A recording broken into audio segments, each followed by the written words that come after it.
ladies, it's Raquel here. Welcome to Women Living Torah. Today is all about homeschool, and I'm going to share with you what homeschool looks like in my family, why we homeschool, what curriculum I use, how we handle busy seasons. I'm even going to take you in a homeschool in the life. So this is going to be such a fun and exciting video. I'm delighted to have you here. And I want to start off this video talking about why we have chosen to homeschool in our family. And it really comes down to we fear Yahweh.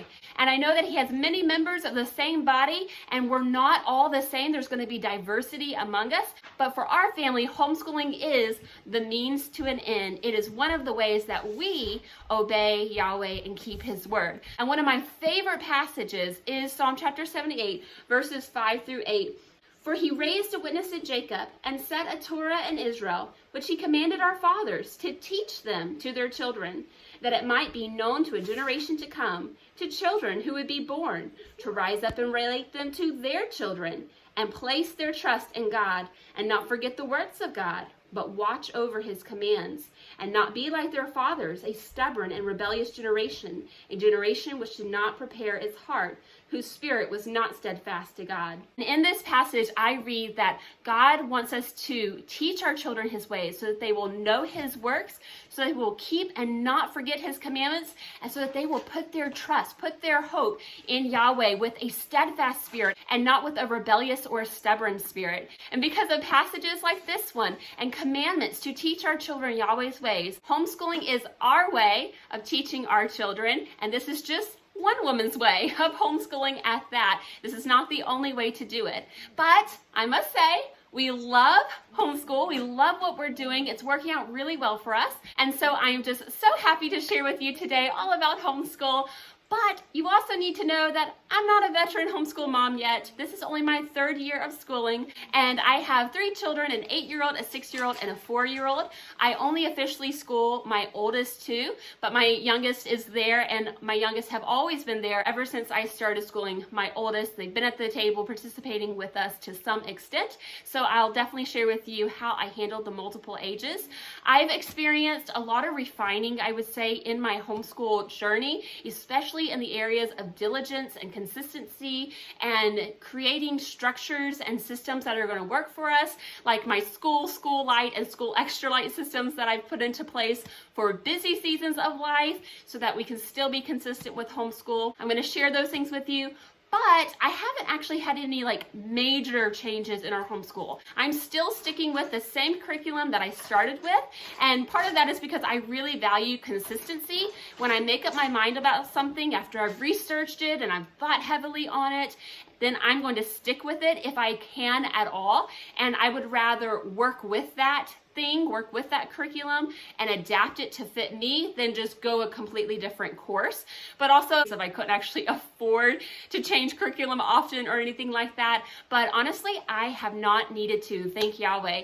And we've really enjoyed all the curriculum that we've started with, and we're still going strong with it. So going to share our curriculum choices with you, and you'll get to see how I use some of that curriculum and some flip-throughs of that curriculum in this video.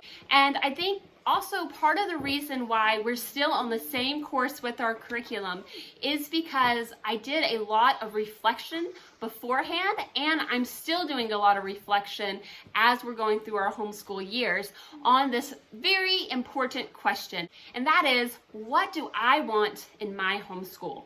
Because the whole purpose of curriculum is to act as a vehicle for you to achieve what you want in your homeschool. And perhaps one of the most important questions when asking, what do I want in a homeschool, is, what is our family culture like? What are the things that we do as a family? What are the things that we value as a family? What traditions do we have? Or what type of family culture do I want to cultivate and use homeschool as a means of cultivating that family culture? So for example, in our family, we are a family that values perseverance. We are a family that values generosity and helping other people. We're a family that likes to write letters. We're a family that likes to play board games and card games together. We're a family that, while we're playing board games and card games together, we're also going to be working together, whether it's weeding the garden or doing some other type of home or homestead project. We're there together. We're a team. We're a family that are kind of book nerds. We like our books. We think a vacation is going to a thrift bookstore. We're a family that's going to talk about Yahweh all day long. We're going to be living out his commandments in our everyday life. These are the things that make up our family culture. And every family has a family culture, whether you have intentionally cultivated one or not. So for example, we don't do a Bible curriculum because to me, Bible is not a homeschool subject. It's just part of our family culture. We just love Yahweh and his ways, and that comes out naturally in our everyday life all throughout the day. And so that's part of our family culture. I don't need to have separate Bible curriculum for Bible.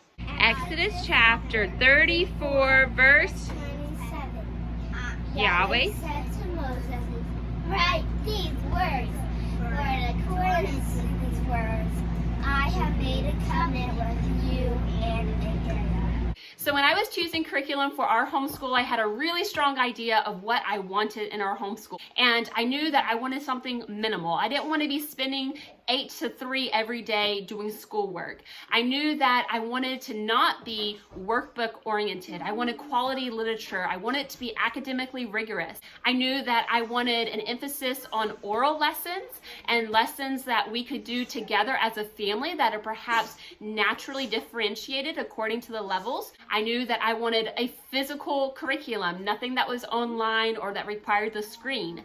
I would say that our family is a classical homeschooling family, but not in the sense of modern classical education and classical conversations and that kind of thing. Charlotte Mason was actually a classical educator. That was one way of doing classical education. And so I do enjoy incorporating a lot of her ideas into our homeschool. So classical Charlotte Mason homeschooling, I'd say, is our style. But at the end of the day, it doesn't really matter what we call ourselves. It's about what we actually do and what we actually believe. So overall, I chose curricula that aligned with our philosophy on education, that aligned with our family culture, that I thought could be flexible so that I could be consistent with it through the different children and the different seasons of life. And it's worked out really well for us. If you are a new homeschooling mom, or if you plan to homeschool in the future, I would definitely advise you to really take time to envision and think about what you want your homeschool to be like, what you want in your homeschool. And then when you're choosing your curriculum, know that it can take a little bit of time to get used to that curriculum and to know how to teach it. And it might feel a little unnatural at first, but unless it's just going horribly wrong and is obviously not a good fit for your family, I would encourage you to stick with it.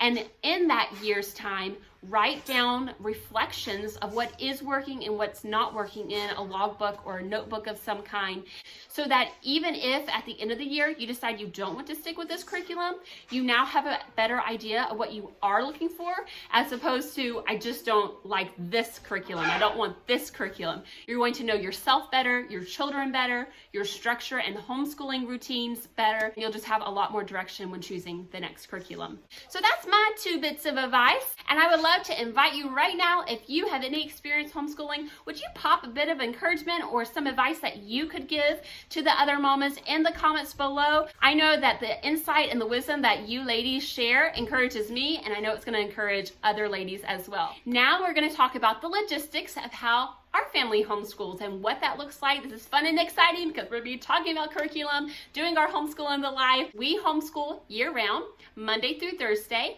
I do not like to homeschool on Friday because that is when we are preparing for Shabbat. But if we miss a Monday, we might make it up on that Friday.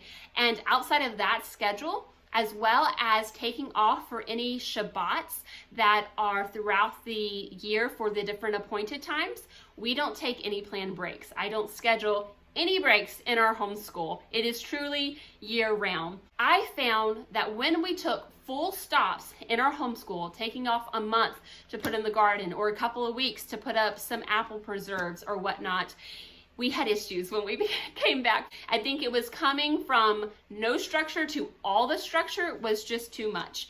And so we rarely do full stops in our homeschool. Instead, I've come up with a system that works well for our family, and that is to reduce our workload, to reduce our table workload in our homeschool on just an as-needed basis. And I have 3 tiers. I have a school LITE when things are busy and I need to reduce school a little bit, but not just go completely bare minimum, which is our school extraLITE program. So our full school program, when season of life is calm and orderly and everything is just going along peachy and smooth is going to be all of our state required subjects for the state of Texas. Plus, and I'm going to read them to you here because there's a lot of subjects that we do, but I also want you to keep in mind that a lot of these subjects are just 5 to 10 minutes long, and not all of them are every day. It might be one time a week, it might be twice a week. So just keep that in mind. This full school system only takes us 2 hours a day. So we do Latin and composer and art study and logic with curriculum.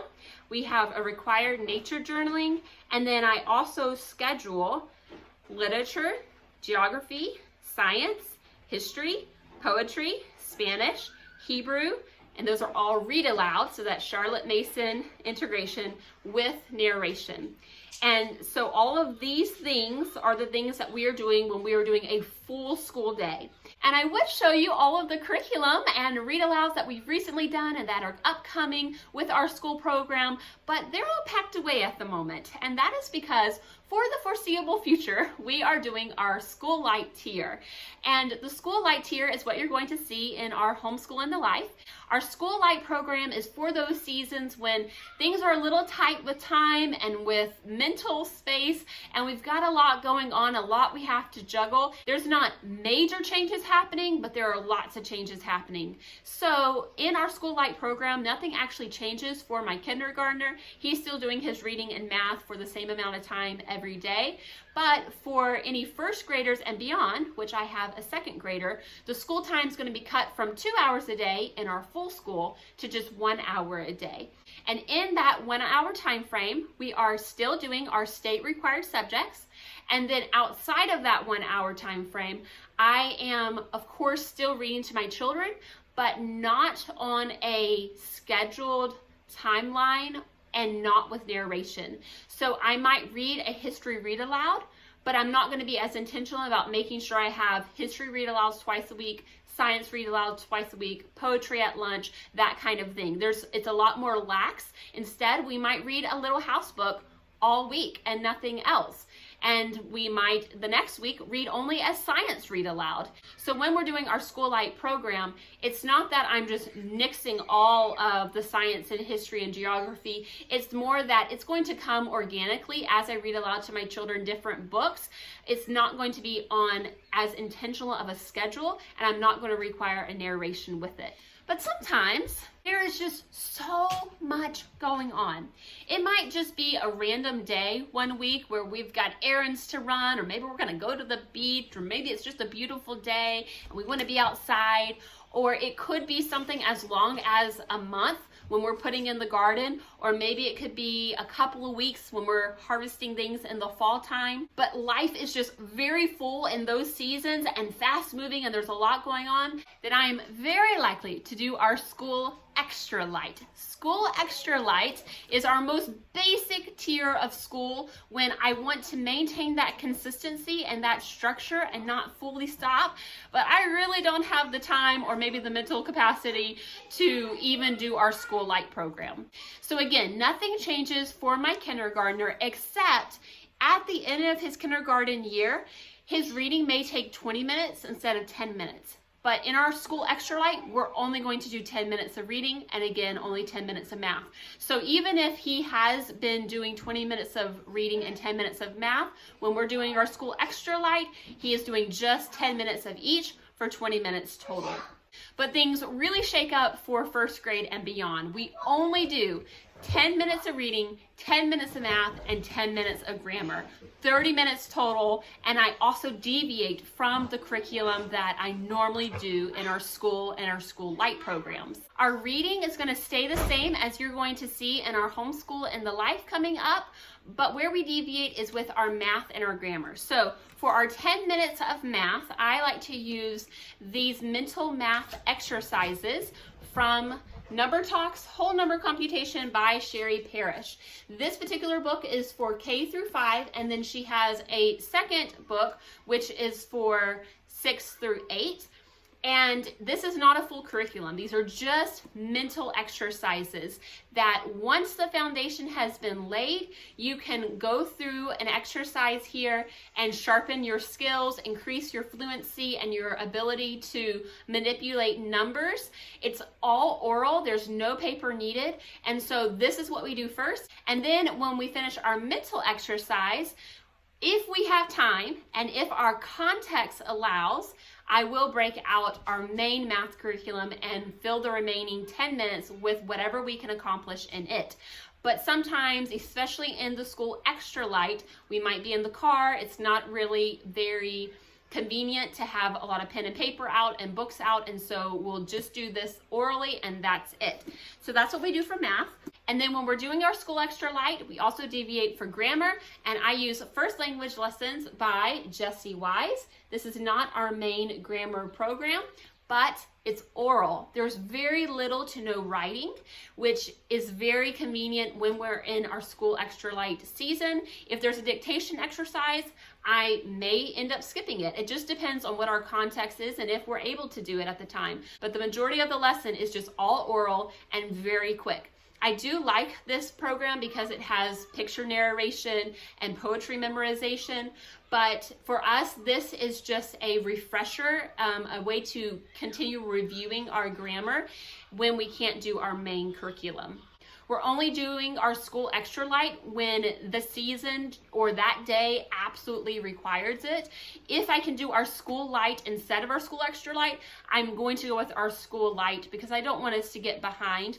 But the school extraLITE is so helpful when you absolutely need to just take a break from homeschooling, but you don't want to because you want to maintain that consistency and structure. So I've got 30 minutes in the school extraLITE versus an hour in the school LITE versus 2 hours in the school tier. So that is how I handle the different busy seasons and the busy days that are inevitable to come up. And I can tell you that having these 3 tiers has been absolutely transformative in our homeschool. Not only for the homeschool learning and the homeschool pace of our learning, but for me, for my character development, especially in the areas of discipline and consistency, and then also with keeping a positive attitude with our homeschooling and keeping the mindset that we're always learning.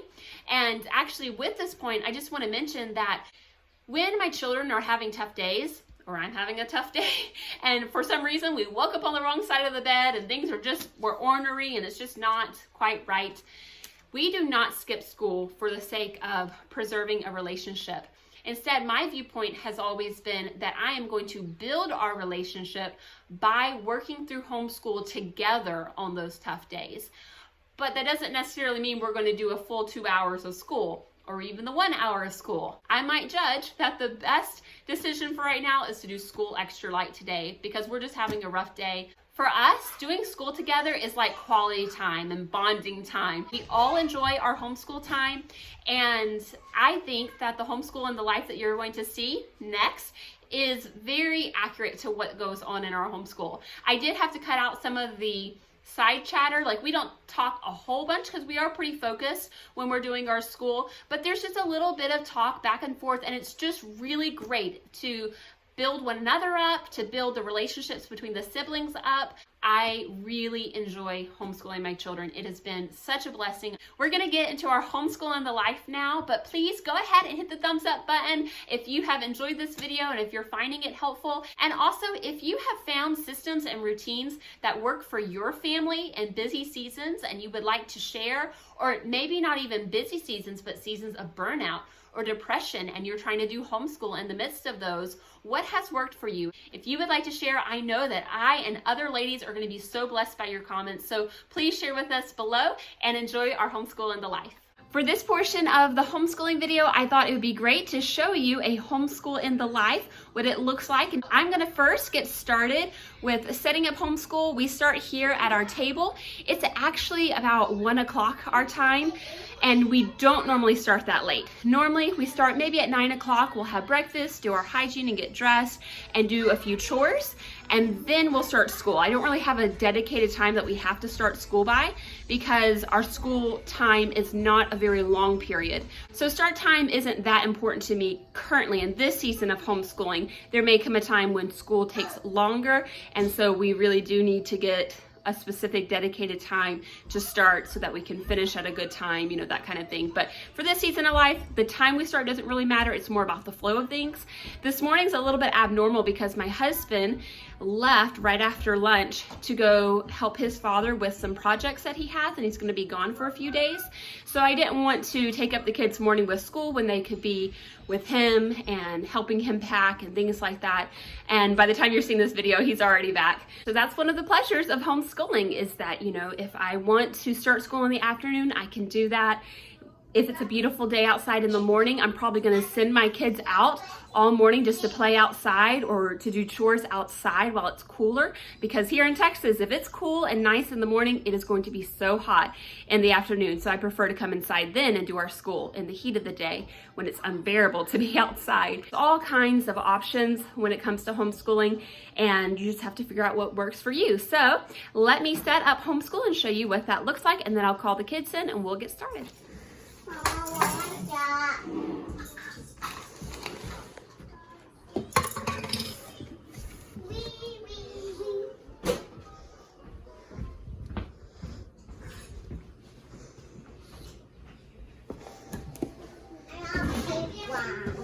Okay.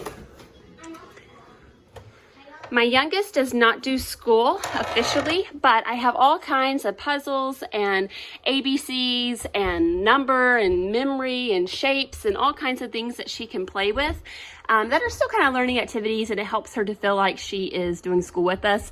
I have lots of floor puzzles that she can do, and it's just a great way for her to feel like she's included because she really wants to do school with us, but also not be something that I have to sit down with her and work with her on. I let her come and choose any of these puzzles or activities, memory games, while I'm working with the other two. And she also has some preschool books. So she has these little preschool dry erase activity books, and these came from my mother-in-law. Actually, I think I bought this one because this one was packed away, and they love doing these. I've done it with all of my kids, and I don't actually sit down and work with them on it. It's just whatever they want to do. It makes the little young one feel like they're a part of our school day as well.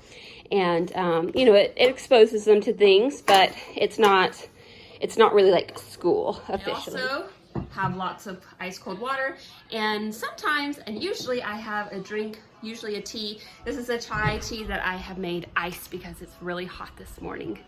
So when I set up my school, it literally takes maybe 2-3 minutes, and I'm actually setting up my daughter because while I am working with my son on his first year of schooling, which is kindergarten work, for about 20 minutes, then she's going to be doing some independent work. So her first independent activity is her copywork and spelling.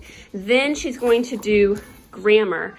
And the grammar I perhaps don't do necessarily the way that it was intended, I guess, but it's the way that I do it. So I take the sentences that she's to classify and I write them on a board, and she classifies them by herself, as well as if there's any activities like this one, deciding if these words are singular or plural, or working on her capitalization rules, anything like that that she can do by herself, I write on this board and she does it in her independent time.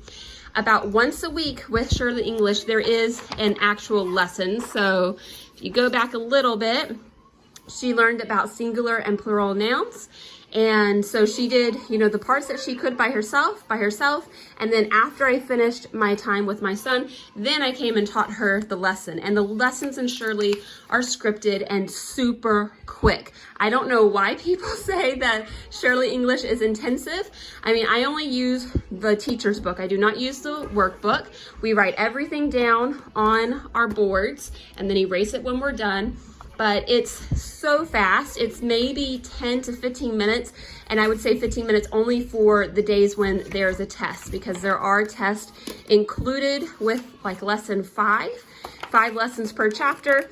And the 5th lesson is an actual lesson, and then also includes a test. So it's a little bit longer, and I'm perfectly comfortable kind of skipping around and maybe saying, okay, lesson 3 is just classifying sentences, which in this case it's not, but I'm giving an example. Lesson 3 is just classifying sentences. I'm going to combine lesson 3 and lesson 4 together.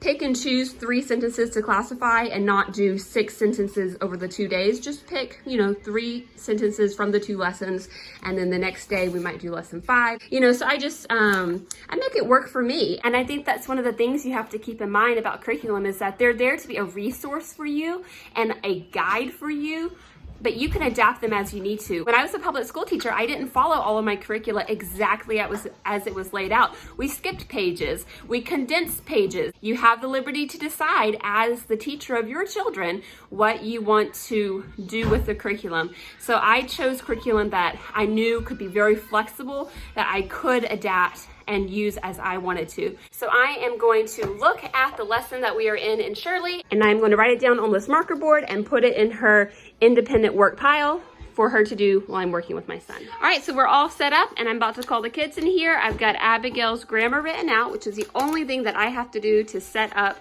her independent work. Super easy peasy. And then what I'm going to do is check that she has her spelling words, that she has her Copywork notebook, and then I will set her reading book here and her grammar here. And so now she is ready for school. And then I just set down any books that I don't need her to have there, so they're just out of the way. So she's going to start with her spelling and her Copywork, and then, which is also a drawing program, we really love it. And then she has her grammar here, and then she has her reading there, while I am working with my son on his reading and math. When I finish with my son, then we'll go back over and finish up with her. Anything that needs to be finished up with grammar, she'll read to me the lesson in her book, and then we will do math together. Pencils are in here if you need them. Are you ready? A, Add. B, back. Are you gonna look at the cards? This is what he's looking at. These little sound spelling cards I came up with. C, cat. S-H, shell. C-H, check. T-H, the, thorn. W-H, whisk. Okay, go ahead and open up to our lesson. We are on lesson 21. Okay, and then I just dropped these on the ground beside me. Found it. All right, perfect. So, lesson 21, here we go. Okay, so here's a new sound that you're learning today. I'm gonna touch under this sound and say this sound. Ready? Ah. Look at Mama's mouth. Ah. Good. Ready? And it is the letter O. It is the letter O. Now your turn to say this sound, ah, when I touch under it. Ready? Ah. Very good. Again, get ready. Oh. Very good. Now,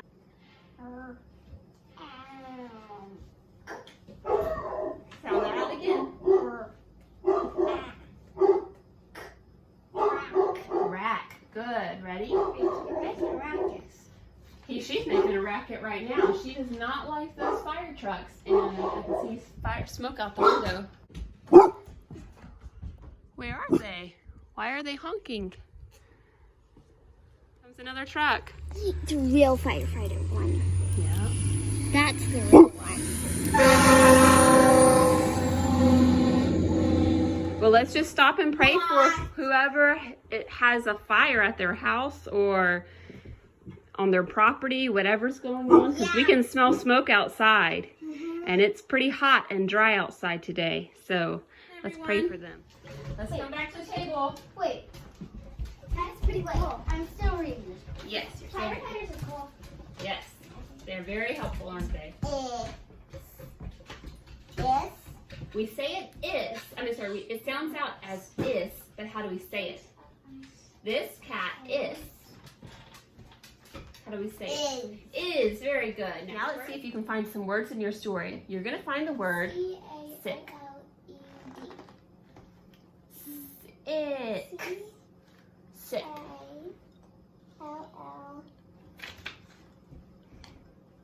Very good. You found it. Now I want you to find the word sad. Listen carefully. Sad. Good. You found it before I could even sound it out. Very good. So go ahead and get your notebook out and let's start our writing practice. Okay, so here's the first sound that you're going to write. Ready? What sound is this? Very good. And look, I go from the dotted line to the red line. So it's just a small line, and then I put a little dot at the top. Now, the next sound you're going to write is this one. It's a little line from the dotted line to the red line, and 2 humps. What's it? Very good. Again, we've got from the dotted line to the red line, and 2 humps. And see how I'm going back up on the same line? So dotted line to the red line, and 2 humps back up on the same line. Okay, so grab a pencil out, trace mine 3 times, and then write 3 of your own. I think it's from here. I think it kind of like smudged off right there. So here you go. Choose a pencil. Mom. Yes, baby.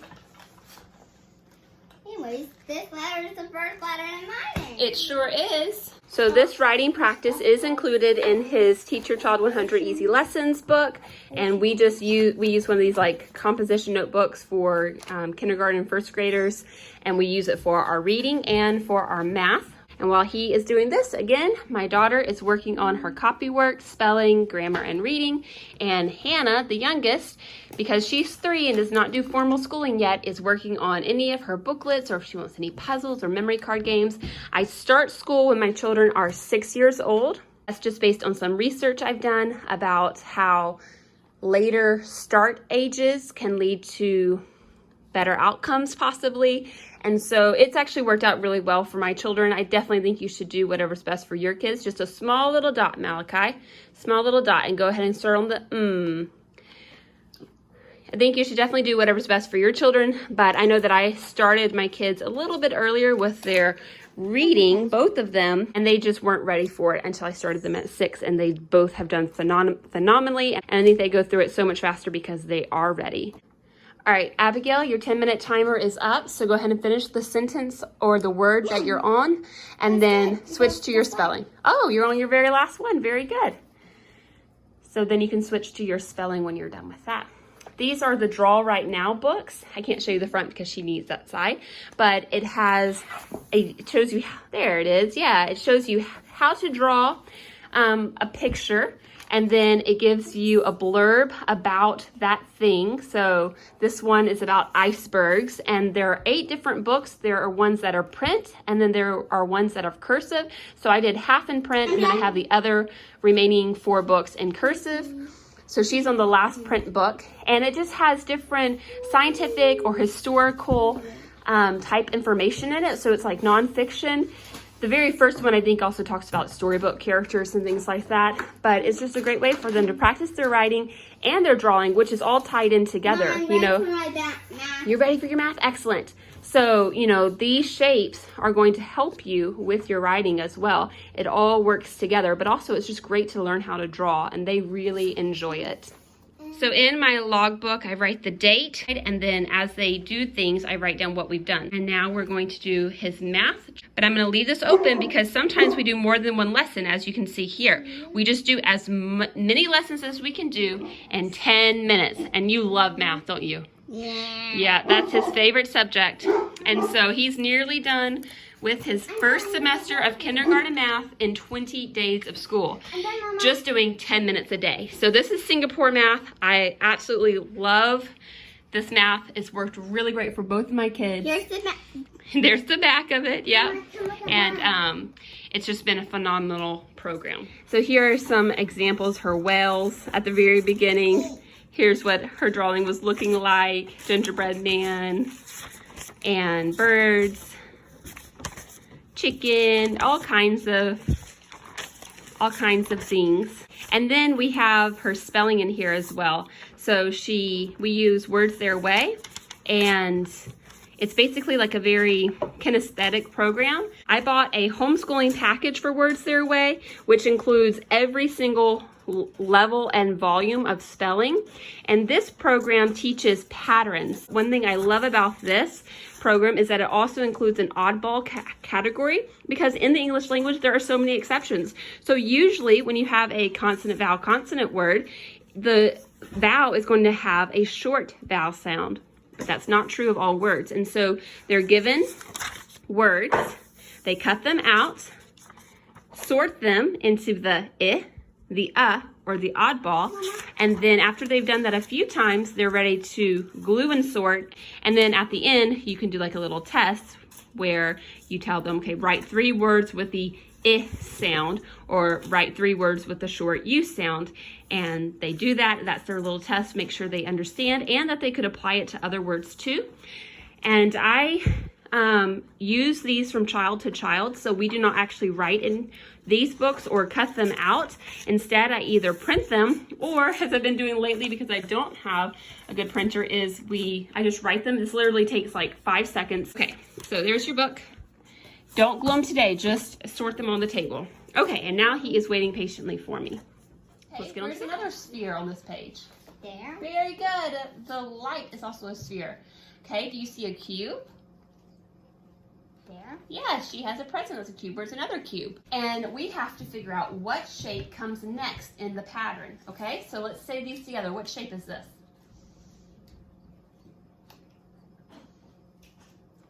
How many sides does it have? 6. 6 sides. And we call a 6-sided shape a Hexagon. hexagon. Very good. Hexagon, triangle, triangle, hexagon, triangle, triangle. So what comes after 2 triangles in the pattern? Hexagon. Hexagon. And again, I reuse all of the curriculum. We don't write in our books. So Abigail did this curriculum. Now he's doing this curriculum. And so we circle things and write things with our erasers, or we use this book if I want him to practice writing rectangles. All of these are rectangles, but what's Big, there you go. medium, small, big, medium, small, big, medium, small. Very good. You figured that one out quick. All right, turn to the page. So mostly our math lessons are oral at this stage. Go ahead and get out colors. 1, 2, 3, 4. Get out 4 colors. Right now I'm just quickly drawing the graph so he can make his bar graph in this book. Yeah. I got to be 2. Then to 3. Mhm. Then to short, then to side, then to 1. No, you won't turn 1 after 5. You will turn 6 and just go. 6. And then you'll get to start school with everyone else too. You would be at the level that we do at school. Okay. More like me. Yeah, she'll when she turns 6, she'll be doing the type of school that Malachi does. In the time it's taken him to choose his crayons, I've already drawn this little graph. So it's really not a big deal for him to be that he's not working in the book or that I don't have copied pages. Normally I don't have to write anything, but occasionally when I do, it's very quick and easy to do on the spot in the moment. Okay, so we are looking at our solids. Look at all these solids. You're gonna count each kind of solid and organize the graph to show how many of each kind there are.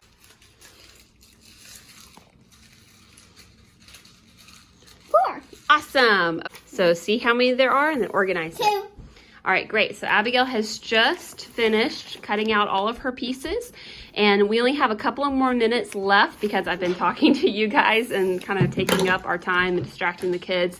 But 10 minutes is our time limit, and so she's going to organize these for the next couple of minutes as far as she can get. And then, what is that? Oh, I'm sorry. So, and then we'll move on to her next thing, which is grammar. So she is just sorting this out And the last one while is he's yellow. working on his bar graph. I really like doing time lessons in our homeschool because it keeps us all on track and really focused and making the most of our time. And it's been amazing to me to realize how little time you need to really go far in something as long as you're consistent with it. So like I said, 20 days, 10 minutes a day, and he's nearly finished with his first semester of kindergarten math. Of course, a lot of it is review because he learns a lot of this stuff through cooking with me and working with animals and helping my husband with all of our building projects and construction projects and things like that. So we have a very conducive life to learning. So some people might even consider us unschoolers. I don't to that extent, but we definitely have a very rich environment for learning just because of the lifestyle that we live. And so kindergarten math is really all review, but still 10 minutes a day, 20 days, and he's pretty much done with his first semester of math. So that's fantastic. So Malachi, you are done with school for the day. Very good. You can close up your math book, put your number book in here. You're all done? Yeah. Oh, good job, Hannah. Okay, Abigail, go ahead and read them to me. And So no, this is a was. Was. Not the ah sound, is it? All right, very good. You can go ahead and put those inside the bag. Then put those inside your book. Has Hannah gone off yet? Yes, I didn't actually set a timer. I just looked at the stove because I'm using my phone to video. Say hi to everyone. Hi. She's moving on to grammar now. What slept? Tell me in the car, baby. Slept not. Man, what is being said about baby? Baby slept. Verb. Slept how? Softly. Soundly. Soundly. Adverb. And preposition. And what? Car. Object of the preposition. The article adjective. So she's going to do these by herself, as well as her singular and plural and her capitalization practice. And that is just her grammar for the day. There's no new lesson or anything that I have to teach her. She has 10 minutes to do that. Most of our lessons are 10 minutes long. The longest will be 20 minutes long. So while she's doing that, I just want to mention that when I'm doing math with my son or my daughter, I always have the teacher's guide out. They do make a home instructor's guide, but I like the teacher's guide. One, because it's in color, and two, because I'm pretty sure the home instructor's guide doesn't include the actual page that they're working on. It has or the workbook pages. So I do not buy the workbook for any of the grades so far. I just buy the textbook, and the textbook has all the problems that they need. But I do like having the option of knowing what the workbook pages are, so that if I do have a child who's struggling with a concept, I can always borrow ideas from the workbook pages and just write them down on a piece of paper myself for them to do. I really haven't had to do that except for one time, I think. But we just do the textbook. One thing I love about Singapore is just how thorough it is. I believe also it puts you a grade or two ahead from public school. And it's very flexible with the different learning styles of children. It's also heavily focused on mental math and being able to manipulate numbers and use them for whatever purpose, apply them for whatever purpose you need to apply them for. But here's something I really like. So if I wanted to, and I don't always do this, but I do sometimes, I have a list of storybooks that go along with what's being taught in this chapter. So far, the kindergarten, the first, and the second all have these storybooks that go along with whatever's being taught, and I just love that because it's kind of like the Charlotte Mason classical living ideas integration.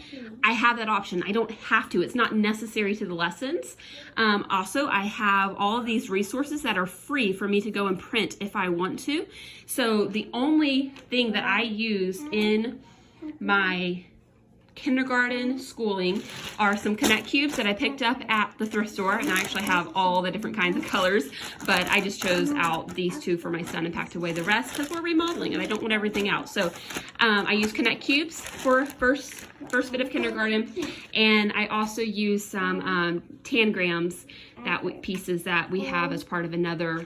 We just had it as like an activity for the kids to do, but it's actually come in very handy when talking about shapes and solids.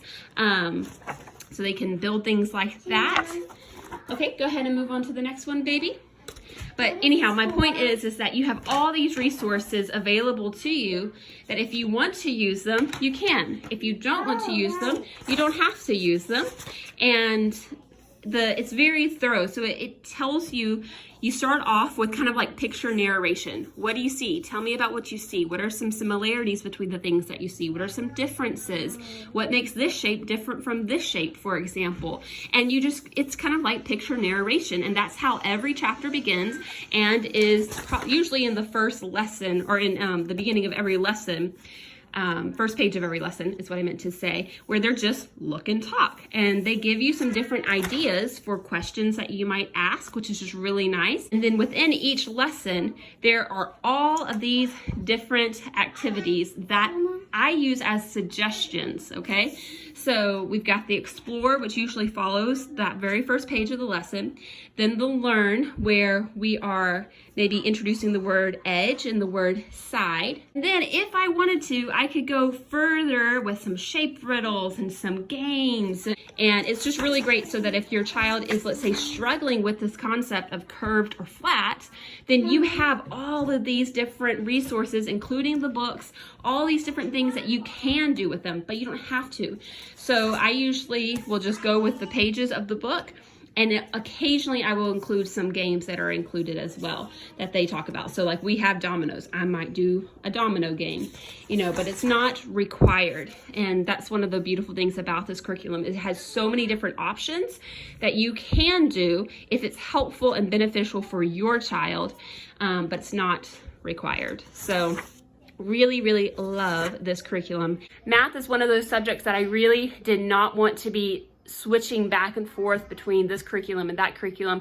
I really wanted to do my research and make the best choice that I could, knowing that I might, you know, need to change, but try to choose a curriculum that I could be consistent with, because math is one of those things where different curriculum will teach it in different ways with different terminology or in a different sequence. And I love all the flexibility in Dimensions Math so that I can tailor it to fit what works for my family and for each child and for the different seasons that we're in. Very simple, direct way of teaching math.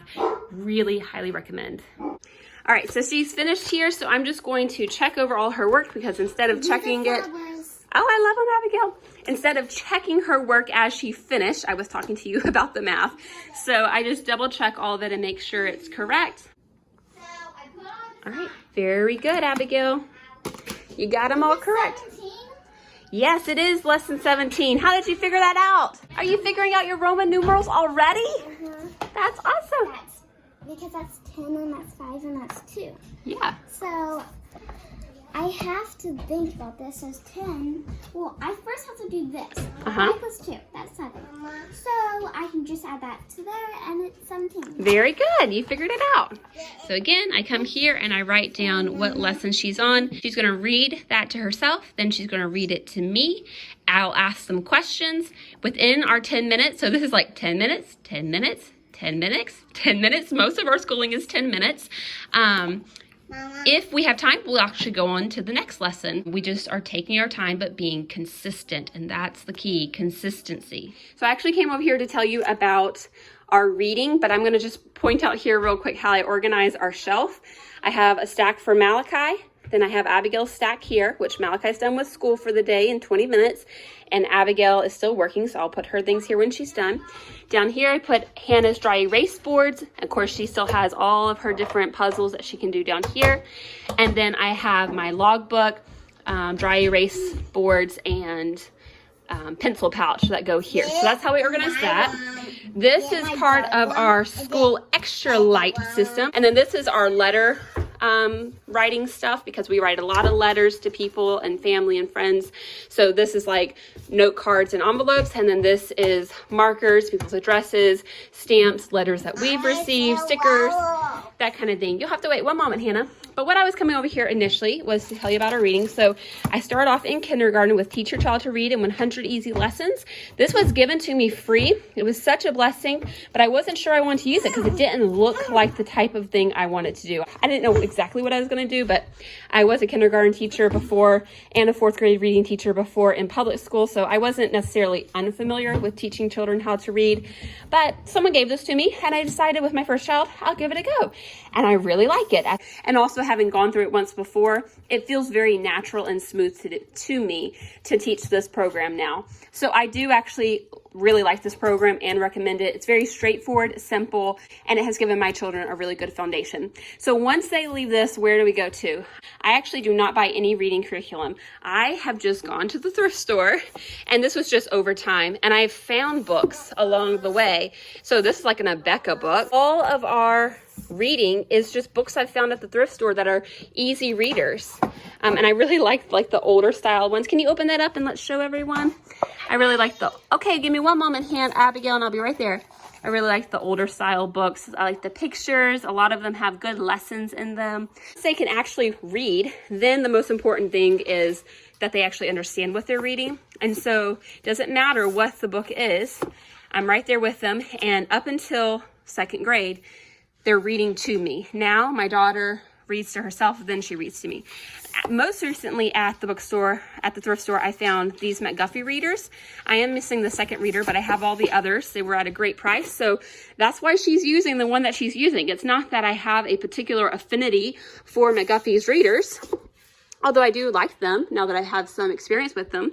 It's just that I found them at the thrift store. So they read to me, I ask them questions, and that's what we do for reading. You can find reference sheets for free on like Google Images and stuff with questions that you can ask your child, and just print it off, fold it up like a bookmark, put it in the book that you're reading, and now you have an idea of questions that you can ask your child. I really don't think that the terminology is really all that important.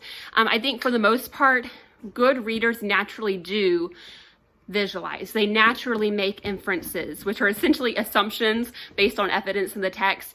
Good readers naturally do these things. And so if you are a good reader, I think you are going to naturally point these things out to your children and ask them questions about it. It's just all part of reading comprehension. So I don't think we have to get like so caught up on the terms and making sure because it's not really that important as long as you are understanding the text. But I just thought I would mention that you can find reference sheets online to print off and then use as a bookmark to ask your child questions when you're reading. So take that for what it's worth. She made a bed in the room where she had to live. Tell me some things about James Smith. He's poor and he read a lot for his mother. And her mother was proud of that. She worked hard. She worked probably she probably left in the morning and then came home at night. It says she was working hard, so. Right. Well, very good. Let's stop there because we are taking so long on school because I keep recording. After reading, which is 10 minutes, we're going to move on to our math, which is going to be our longest time period of the day, 20 minutes. So we'll do as much math as we can in 20 minutes. If that means that we finish a lesson, great. If it means that we have to stop in the middle of a lesson, also great. We'll pick back up the next lesson day. But I use the teacher's guide. I use the textbook with no workbook, and then I use a graph paper notebook that I just bought from Walmart, and that's where she writes her problems because again, we don't write in our books, so we can pass them down from child to child. So today she's just doing a practice for the whole chapter before moving on to the next chapter. It's going to take me maybe a minute or two to write these problems, and then when she finishes those problems, I'll write these problems. When she's finished with those, I'll read these word problems to her. She'll write the equations herself, that kind of thing. And again, we're only working for 20 minutes, so just as much math as we can do in 20 minutes. 3 plus 4 equals. All right, so while she's working on her math, which is just an independent lesson today because it's a practice lesson, but normally I am teaching her something in other lessons. And she's doing that. I'm going to show you my logbook. Call it my home education logbook, and I just have some ideas of what to write in here. Reflections, how homeschooling's going with schedules and curriculum and all that type of stuff. Plans, ideas, philosophy, any thoughts I have on how children learn, why I'm homeschooling, that kind of thing. And then I have a table of contents to keep me organized. Then we come to the actual portion of the notebook. So this is what I use the book for most, which is lessons done. So this is all the way back in October when it was just Abigail doing schooling, since I start in January around our 6-year-old birthdays. And I just write down the things that we've done. And it's really helpful because it helps me to see what we've done the day before so that I know what I need to do today. And it also helps me to have a actual record of what we've done in case there are any questions from the state, because in Texas you do have to have a tangible curriculum that they can see and proof of that. Not that they would ever ask, I don't think, but it is technically by law something you have to do. So I like having this logbook for that reason. When Malachi joined us, folding the paper in half, now I have Malachi on one side, Abigail on the other, and I can write down what each of them is doing. When we have more children, this obviously won't work anymore, but I think I already know what I'm gonna do because I've seen teachers' planners where they would have like the class period and then like different subjects down here. And instead of doing class period, I just do each child that I have and then the different subjects, what they have done for that day. I think Jessica at Three Rivers Homestead has something very similar with her planner. I think I saw that video from her like, I don't know, a year or two ago. So you'd have to really go in her archives to find it. But yeah, so that's what I do, just keeping track of what we've done and where we're going. I really like to have that logbook. And then like I mentioned, for reflections, just how homeschooling is going, things that maybe I want to change, things that are going really well that I want to just take note of. It's just great to have a place to hold all of that information that's not also like shuffled in between to-do list and grocery list and journaling thoughts and scriptures and, you know, just like, it's just all organized, neat, and this is just used for our school day. Okay, you ready for me to check? So, smarty face, good job. Okay, go ahead and look at those next few problems and start those. So Malachi, you're all finished with school. What are you doing right now? Well, I'm doing so Hannah's a surprise.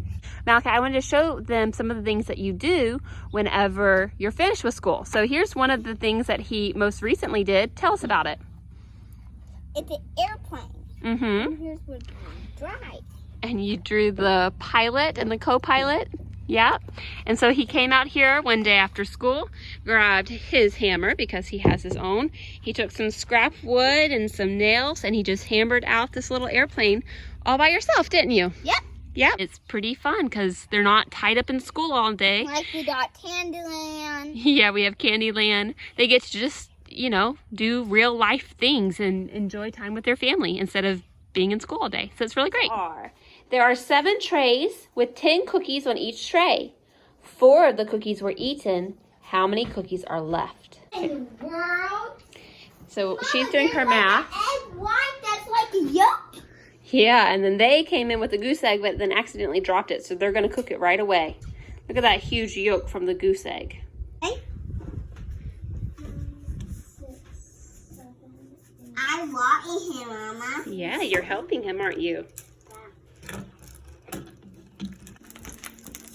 Okay. Now take that to the sink and fill it with water so it will be easy to clean. Mmm. Goose egg. That would be yummy. That would be yummy. Yeah, it will be yummy. Let's eat it. Okay, I think it's done. There are 56 purple flags And 46 green. and 40 orange flags. 56. Mm-hmm. Less. So which problem are you solving first? Are you solving how many fewer orange flags and purple flags are there? Or are you solving how many flags are there in all? How many flags are there in all? Very good. So yeah, go ahead and do that one. All right, that's correct. And that is correct. Good job. All right, school is done for the day. And that is the conclusion of our School LITE program or school day or time period, if you will. So thank you for joining us. Right now we are in our School LITE system of doing things because we're in the middle of remodeling this house and life is just a little bit crazy. And also I am pregnant with our 4th baby. So if you've made it this far into the video, leave a little baby emoji and you'll be in on the secret. I've had a lot of nausea and things like that. So with that and the remodeling, we are definitely on our School LITE system where we're just doing math and reading for my kindergartner, which is what we would do anyway. And we're just doing the required subjects for my other child, according to the state of Texas.